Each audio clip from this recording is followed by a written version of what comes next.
Եկեք տեսնենք անդամալույզը, որ Հիսուս բժշկեց։ 38 տարի ի վեր ան նստած էր Փեթեզիայի ավազանինքով հույսով որ բժշկվի։ Հրյական ավանդությունը գսեր, որ հրեշտակներ իրենց թևերովը ավազանը գխառնեին եւ ճուրը խառնվելեն յետք առաջին անձը որ գիչներ անոր մեջ գբժշկվեր։ Հիսուսի առաջին խոսքերը անոր եղան. «Գուզես առողջանալ»։ Ինչու Հիսուս այսպիսի դարօրինակ հարցումը հարցուց, նախ որ հույս արտնցնե անոր մեջ, նաև ավելի կարևորը Հիսուս ուզեց, որ իր նայվածքը ավազանեն հերացնե եւ իրեն ուղե։ Իսկ դու արդյոք դունալ կսպասես, որ բան մբադահի։ Փոխարենը Հիսուսի նայե։ Ճիշտ այդ էր, որ ըրավ անդամալույզը,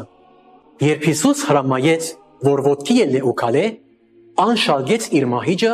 որպես փաստ, որ ան բժշկվեցավ եւ քալեց։